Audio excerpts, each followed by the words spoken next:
The Last Stand at Kepler Prime. The emergency signal commander Sarah Chen was drinking her morning coffee when the universe changed forever. She stood in the command center of the UES Defiance, a small human frigate on patrol duty near the outer colonies. The coffee was terrible, like always, but it was hot and it kept her awake during the long shifts between stars.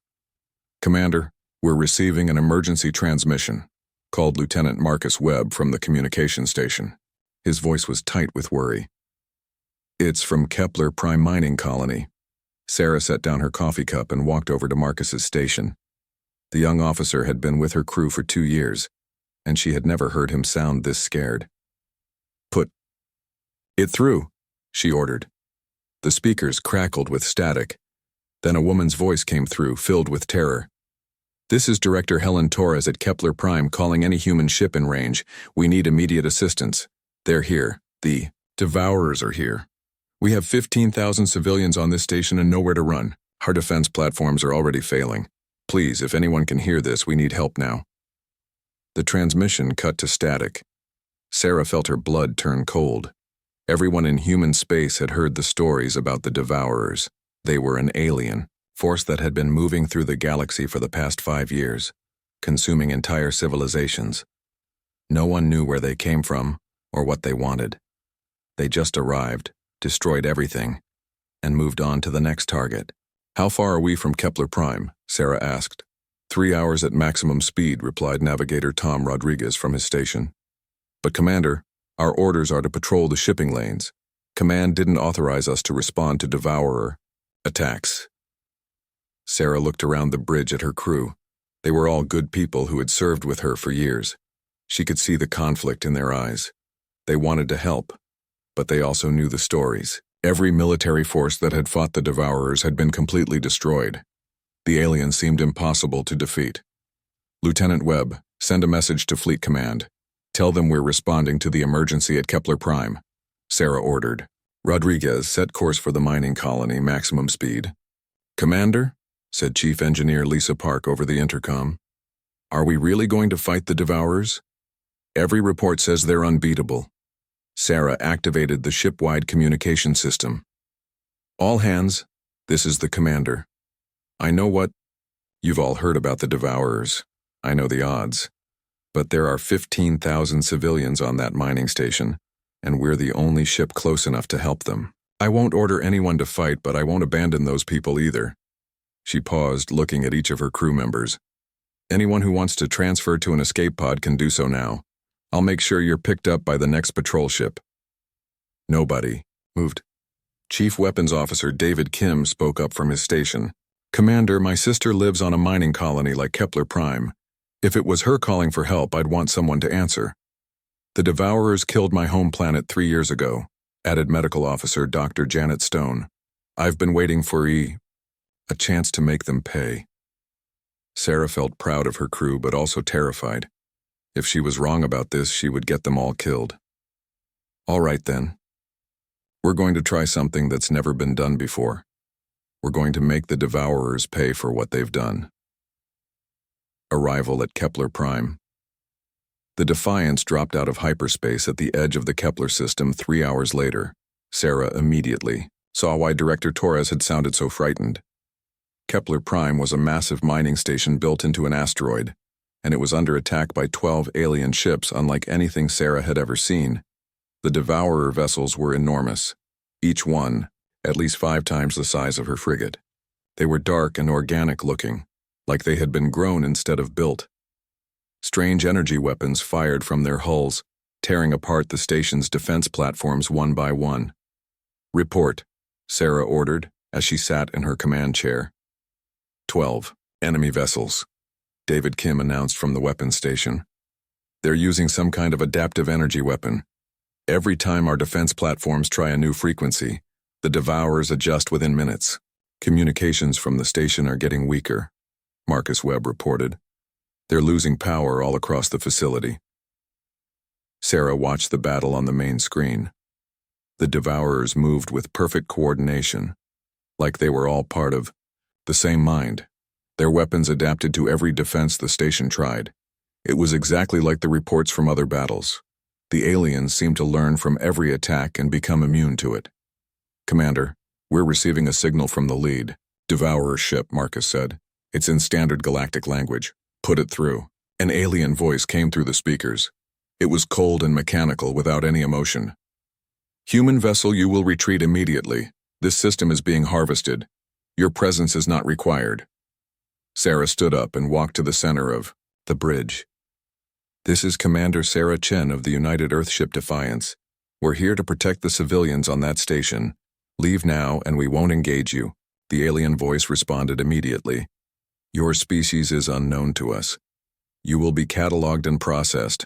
Resistance is futile. The transmission ended, and all 12 Devourer ships turned toward the Defiance. Sarah felt her heart racing as she realized they were about to face an enemy that had destroyed hundreds of worlds. All stations, battle ready, she ordered. David, are our weapons charged? All weapons ready, Commander, but based on the reports, they'll adapt to our attack. Patterns within minutes, Sarah nodded. She had been thinking about this problem during the flight to Kepler Prime. Every military force had tried to fight the Devourers using standard tactics. They used coordinated attacks, established firing patterns, and conventional weapons. It never worked because the aliens learned from each engagement and adapted their defenses. What if we don't use standard tactics? Sarah said out loud. What if we do something completely random and unpredictable? Commander? David asked. The Devourers adapt to patterns, Sarah explained. But what if there is no pattern? What if we fight them like no one has ever fought before? The unconventional battle. The Devourer ships opened fire as they approached the Defiance. Their energy weapons were incredibly powerful, designed to destroy much larger vessels. But Sarah had been studying the attack patterns during their approach. Evasive maneuvers, pattern Delta, she ordered. No, wait, cancel that. Rodriguez, I want you to fly us in a completely random pattern. Don't think about it, just react to whatever feels right. Commander, that goes against all tactical training, Rodriguez protested. Good. Do it anyway. The Defiance began moving, in an erratic pattern that made no military sense. They dove toward one Devourer ship, then suddenly turned and flew past another. The alien weapons fire followed them but couldn't predict where they would go next because Rodriguez wasn't following any plan. It's working, David reported. Their targeting systems can't lock onto us. David, I want you to fire our weapons in the same random way. Don't aim for critical systems or follow any attack pattern. Just shoot at whatever looks interesting. The Defiance's weapons opened fire in a chaotic barrage. Instead of targeting the enemy ship's engines or weapons, David shot at random sections of their hulls. The Devourer's adaptive shields tried to adjust, but they couldn't predict what kind of attack was coming next. One of the Devourer ships exploded as a lucky shot hit something important. The other alien vessels began to spread out, clearly confused by the human tactics. Commander, we're getting a communication from Kepler Prime, Marcus announced. Director Torres says they're launching evacuation ships. They need us to buy them 20 minutes. Sarah looked at the tactical display. 11 Devourer ships against her single frigate. In a conventional battle, they would be destroyed in seconds. But they weren't fighting conventionally anymore. Lisa, I need you to overload our engines, make them produce random energy bursts. Commander, that could damage our ship, the chief engineer warned. Do it anyway. Tom, I want you to fly us directly, at the largest Devourer ship. Full speed. Commander, that's suicide, Rodriguez protested. Trust me, Sarah said. The Devourers expect us to fight like a military vessel. But what if we fight like a crazy person instead? The Defiance accelerated toward the largest alien ship. Its weapons fired continuously, but the human vessel's random movements made it almost impossible to hit. As they got closer, Sarah could see the organic texture of the Devourer hull. Now, Tom. Full reverse engines and spin us around. The Defiance suddenly decelerated and began spinning like a top. The maneuver made no tactical sense, but it confused the Devourer targeting systems completely. While spinning, David continued firing their weapons in random directions. 2 more Devourer ships exploded as random shots found vulnerable spots. The remaining aliens began to retreat, clearly unable to adapt to the chaotic human fighting style. They're running, David reported in amazement. The Devourers are actually retreating. Sarah watched the alien ships disappear into hyperspace. She couldn't believe it had worked. By abandoning all military logic and fighting in a completely unpredictable way, they had defeated an enemy that had destroyed hundreds of civilizations. "Commander, we're receiving a transmission from Kepler Prime," Marcus announced. "All evacuation ships have launched successfully. Director Torres wants to thank us for saving her people." Sarah sat back in her command chair, feeling exhausted, but victorious. They had done something that every military expert said was impossible. They had made the Devourers retreat, but she knew this was just the beginning. News of their victory would spread across human space and beyond. Other species would want to learn their tactics. The war against the Devourers was far from over, but for the first time in 5 years, someone had proven they could be beaten. The question now was whether humanity could teach the rest of the galaxy how to fight back against the cosmic threat that had consumed so many worlds. Sarah looked at her crew and smiled. If anyone could figure out how to beat the Devourers permanently, it would be humans. After all, nobody was better at being unpredictable than the human race. The human factor. The impossible victory. 3 days. After the battle at Kepler Prime, Commander Sarah Chen found herself in a situation she had never expected. Her small frigate, the UES Defiance, was surrounded by ships from 12 different alien species. They had all come to learn how a single human vessel had accomplished what entire fleets could not: defeating the Devourers. Sarah stood in the main cargo bay of her ship, which had been converted into a meeting room. Representatives from species across the galaxy sat in chairs designed for their various body types. There were the tall, graceful Altarians with their silver skin and large eyes. The stocky, rock-like Corvani sat on reinforced benches. Even the mysterious Zephyrians, who rarely left their gas-giant homeworlds, had sent a delegation in their specialized atmospheric suits. "Commander Chen," spoke Ambassador Veltar of the Altarian Republic, "our military analysts have reviewed the sensor data from your battle. What you accomplished should have been impossible. The Devourers have destroyed over 800 civilizations using their adaptive technology. How did you defeat them?" Sarah looked around the room at all the alien faces watching her intently. For 5 years, these species had been running from the Devourers, abandoning their worlds and fleeing deeper into the galaxy. They were desperate for hope, for any sign that the cosmic threat could be stopped. "We stopped thinking like soldiers," Sarah said simply. "The Devourers adapt to military tactics because military tactics are predictable. They follow patterns and logic. But humans, well, we're not always logical." A Corvani general named Thokmar leaned forward on his bench. His voice was deep and gravelly. "Explain this concept of illogical warfare." Sarah activated a holographic display showing the battle at Kepler Prime. "Look at how we moved during the fight. No military academy would teach these maneuvers because they don't make tactical sense. We flew directly at enemy ships, then suddenly reversed direction. We spun our ship like a child's toy. We fired our weapons at random targets instead of strategic ones. But how did you know this would work?" asked Dr. Zethri, a Zephyrian scientist whose voice came through a translation device. "We didn't know," Sarah admitted. "That was the point. The Devourer's greatest strength is their ability to learn and adapt, but you can't adapt to something that has no pattern to learn from." The test of theory Admiral Corvin of the United Species Defense Fleet, a massive Corvani with scarred stone-like skin, stood up from his reinforced chair. "Commander Chen, your theory is interesting, but we need proof it can work on a larger scale. Our scouts report a Devourer fleet of 30 ships moving toward the Hesperus system. Will you help us test your tactics?" Sarah felt her stomach tighten. 30 Devourer ships was more than twice what they had faced at Kepler Prime. But she also knew that billions of lives were at stake. The Hesperus system contained 4 inhabited worlds with a combined population of over 2 billion beings. "We'll need to do this differently than any fleet has ever fought," Sarah warned. "Every ship will have to act independently. No formation flying, no coordinated attacks, no communication during combat. Each captain will have to make random decisions based on instinct alone.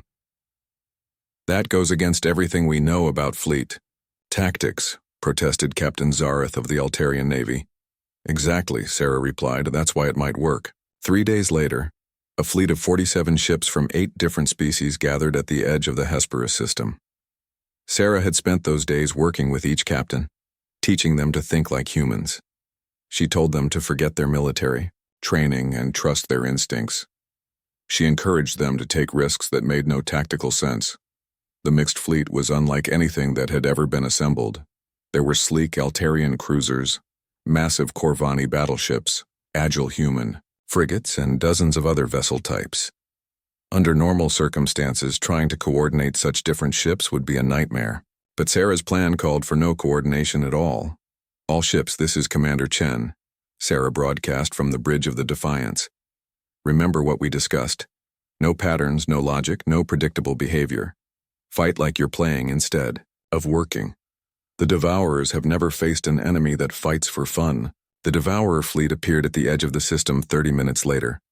Sarah counted 31 massive organic ships, each one capable of destroying entire planets. They moved in perfect formation, their dark hulls seeming to absorb the light from nearby stars. All ships attack when ready, Sarah ordered. And remember, there is no plan. Chaos in the void. What followed was the strangest space battle in galactic history. Instead of forming battle lines or using standard attack formations, the Allied fleet scattered in all directions.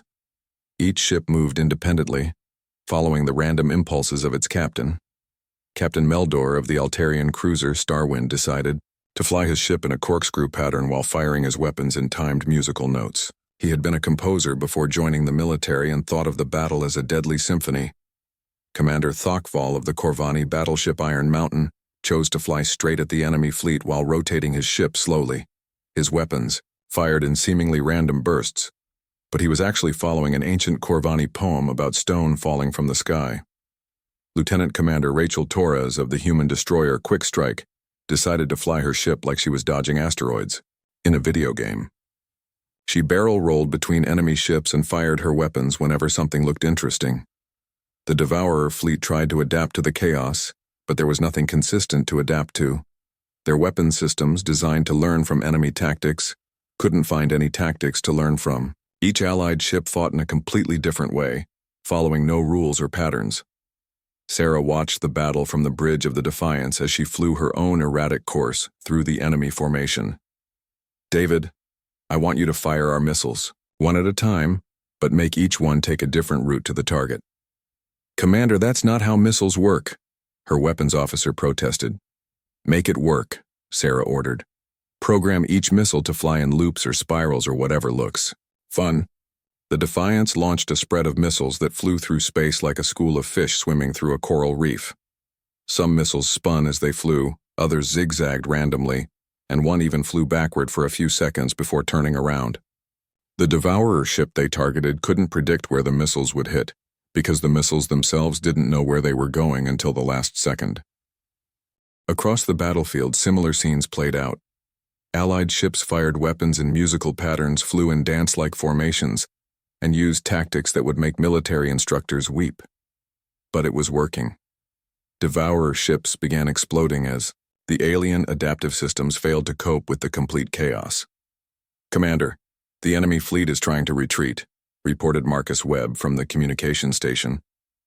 Sarah looked at the tactical display. Half the Devourer ships had been destroyed, and the rest were trying to escape to hyperspace.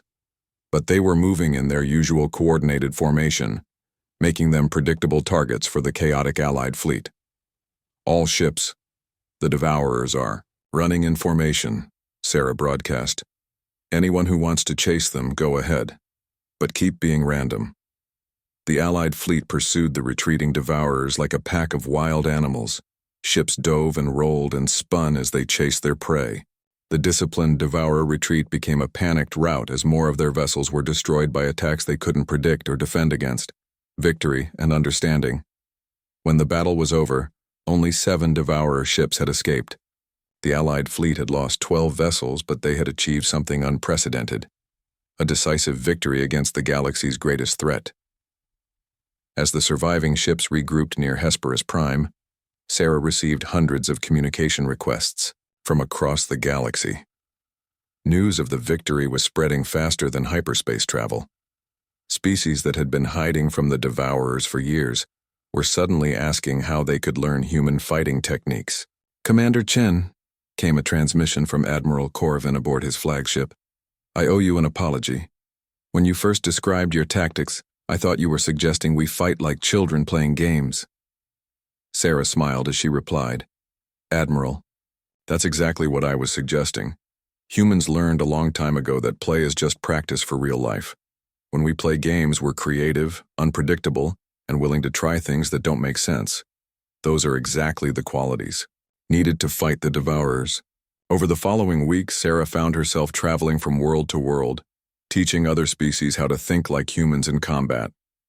It wasn't easy. Most alien military cultures were based on discipline, coordination, and following proven strategies. The idea of fighting randomly went against everything they had been taught. But gradually they learned. Altarian pilots discovered they could fly more creatively when they imagined their ships were musical instruments. Corvani captains found that thinking of battle as a form of stone sculpture helped them make unpredictable decisions. Zephyrian commanders learned to fight like they were riding wind currents in their home atmosphere. The key was helping each species find their own version of play and creativity. Humans weren't the only ones capable of unpredictable behavior, but they were the first to realize that unpredictability could be a weapon. The turning point. 6 months after the battle at Hesperus, the war against the Devourers had completely changed. Instead of fleeing from the alien threat, the species of the galaxy were fighting back. Fleets trained in chaotic tactics were winning battles across hundreds of star systems. The Devourers, for the first time in their existence, were losing. Their adaptive technology, which had made them unstoppable for so long, couldn't cope with enemies that refused to be predictable. They began retreating toward the galaxy's edge, abandoning worlds they had planned to consume. Sarah stood on the observation deck of the new Deep Space Station Alpha, watching ships from dozens of species practice their unconventional combat maneuvers. A Corvani battleship was flying in slow, graceful spirals, while an Altarian cruiser danced between asteroids like a bird in flight. "It's beautiful, isn't it?" said Dr. Janet Stone, joining Sarah at the observation window. "What's beautiful?" Sarah asked. "Watching everyone learn to play again," Janet replied. Most of these species had forgotten how to be creative in the face of danger. The Devourers had scared them into thinking that only perfect discipline could save them. But you showed them that sometimes the best response to a serious threat is to not take it too seriously. Sarah nodded, understanding what her medical officer meant. The galaxy had spent 5 years trying to fight the Devourers with bigger weapons and better strategies. But the solution hadn't been to become more advanced or more disciplined. The solution had been to remember something that humans had never forgotten: that creativity, spontaneity, and the willingness to look foolish could be the most powerful weapons of all.